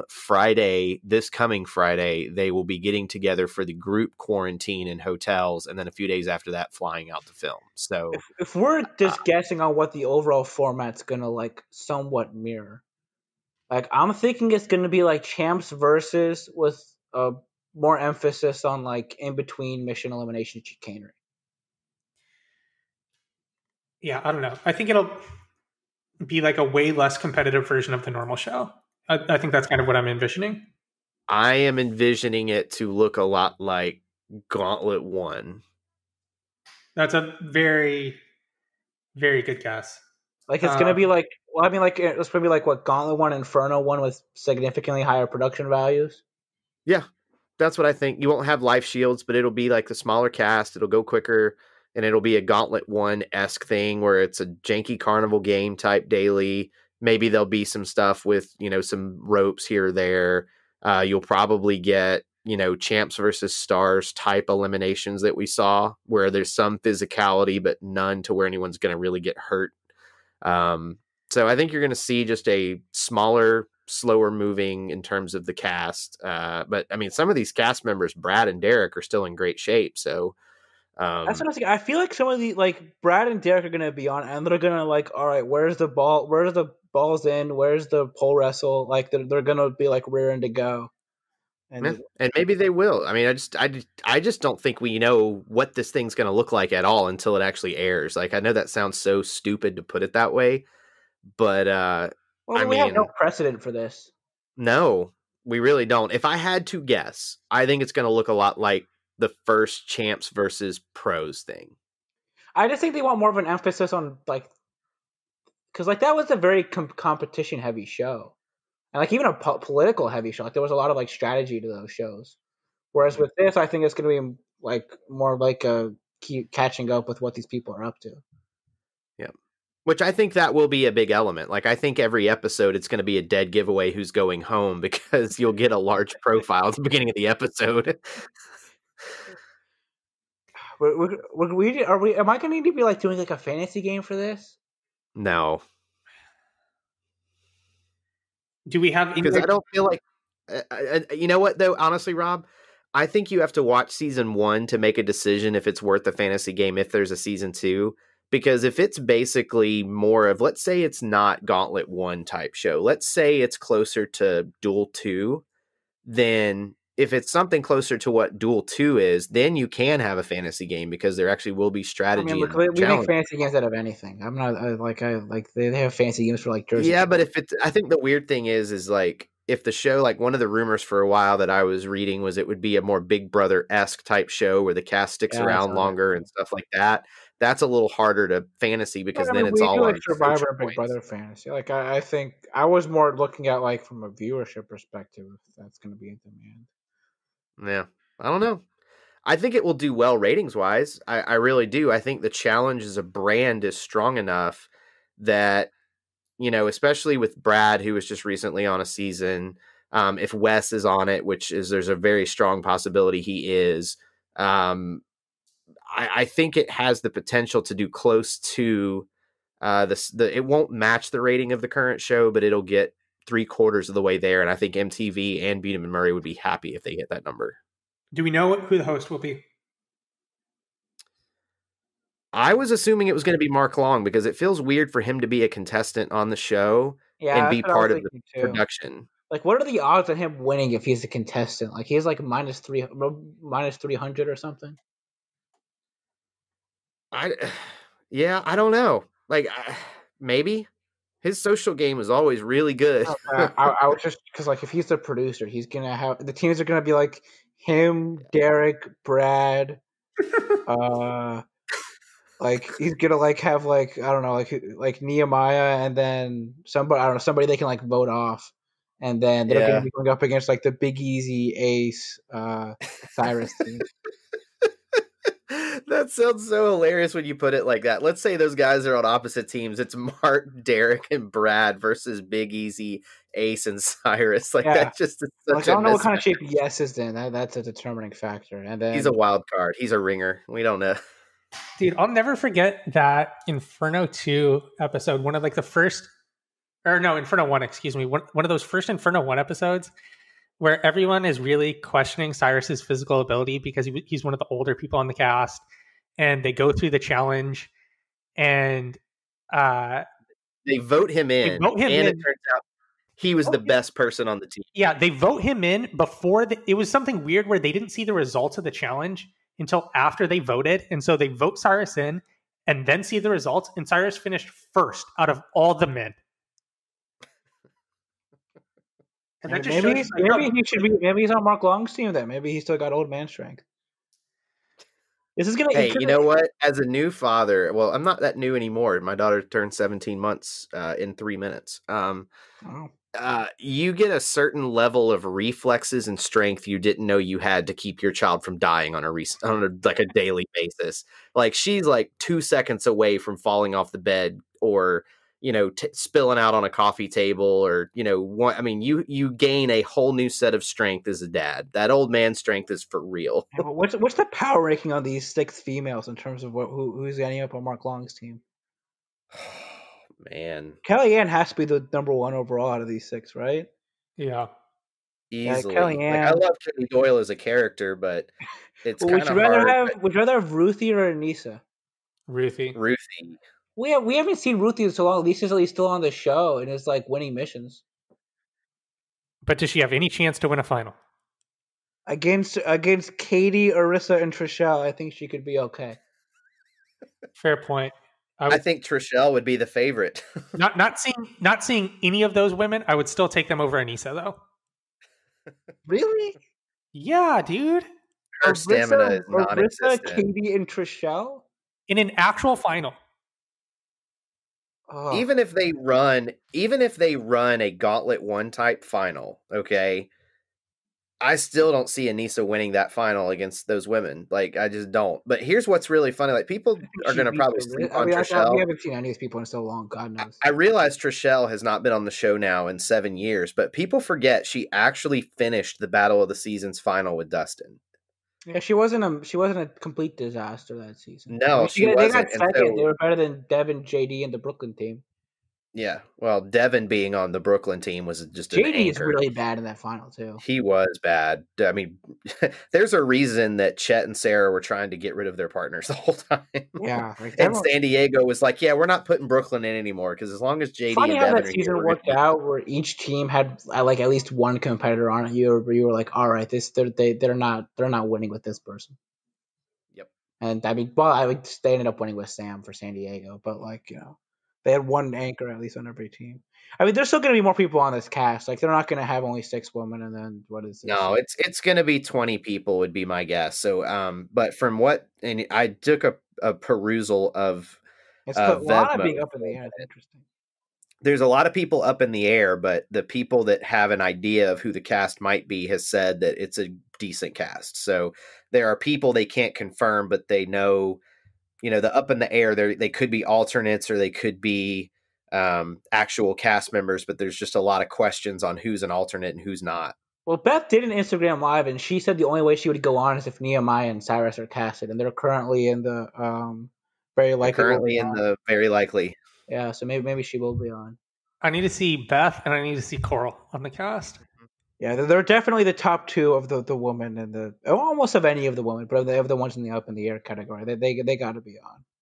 They will be the most fun because it's not an old school challenge without them fighting. What's going to be the uproar once like Coral was supposed to be on and then she gets cut for John A?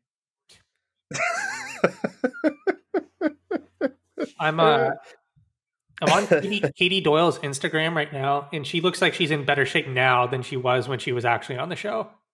Yeah, actually, I think so. I remember she did a podcast with Derek a year or 2 ago, and apparently she's in better shape and she had quit smoking and she doesn't drink all that much anymore. And she just, being a mom and a real estate type person is really, she grew up. And so, she might actually be in, much better shape than she ever was on the show. Well, maybe you do got to bet the money on Katie Doyle versus Anissa in the final then. I'd put my money on Katie right now. Yeah, Anissa's performance this episode was not overly inspiring for her capabilities in a final. I feel like fantasy would be hard for this season, but I could see a lot of really good but weekly we have fantasy games for props. everything. Like literally everything. I feel like there'd be a great bunch of prop bets every week on the Challenge OG show. We should start a Challenge sports book. I did articles about Challenge sports, but before the World's 1, and I think before one other season too.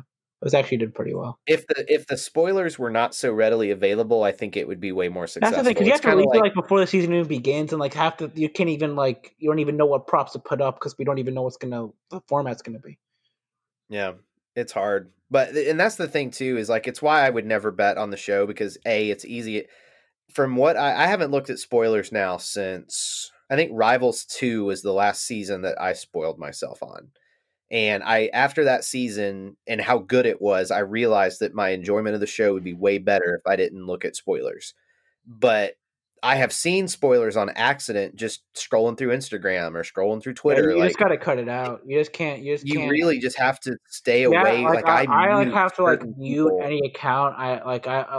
Because you'll have stuff where I'm not following the person, but they'll just end up on the thing. So they'll like a tweet. No offense to these people because I'm not mad at them about it, but a Scott Yeager or I've even seen a friend of the show like a tweet by one of those spoiler accounts, and their liking of the tweet, I saw a spoiler, and so I feel like they're usually pretty about not liking the tweets that contain them. It's just then one. It's like it's more like they're following the person and they end up on the timeline somehow. So somehow they wind up in you should follow this person, and here is what their latest tweet is. I know. I'm like, can we have some Twitter policy? Is there policy get involved here? All right, so I'm the old man of this show. If there is a younger listener that can tell me how to turn on a Twitter setting that will make them stop giving me suggestions of people to follow, that would be great because it really does make it hard to avoid spoilers on not just this show, but other stuff that I like to watch. Because, one of the things that drives me crazy, and we're way off topic, but I'll go with it since we're so long anyway. I watch All Elite Wrestling and I love them, but I never watch them live because I'm watching the Challenge. We're recording this show. So I tend to watch AEW on Thursday night on my DVR. Well, I have to stay off social media completely if I don't want to know what happened, because from their own Twitter account, 30 seconds after a segment ends, there's a highlight clip. And so it's I understand that they want to drive engagement with their product, but if you're not watching the product live, you just get spoiled. And so it's just, it's a lot of the reason why I try to avoid social media for a lot of stuff is because it's just, I want to be able to enjoy something as if I'm watching it live, and I'm not watching it live. So anyway, there's my rant for the day. Old man yells at cloud for this episode. Pretty much. Old man yells at cloud. Film at 11. So. And with that, thank you for listening. You can reach us at thechallengechronicles@gmail.com with any listener emails. You can buy any Challenge Chronicle merchandise at Big Dub Diesel with 2 B's. You can, what else can you do? It's about all we can do, I guess. You can watch us on Pat Mayo's YouTube channel. You can subscribe to us on iTunes or Spotify if you're watching this on Pat Mayo's YouTube channel.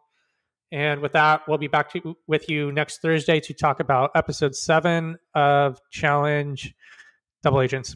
Have a good one. Bye.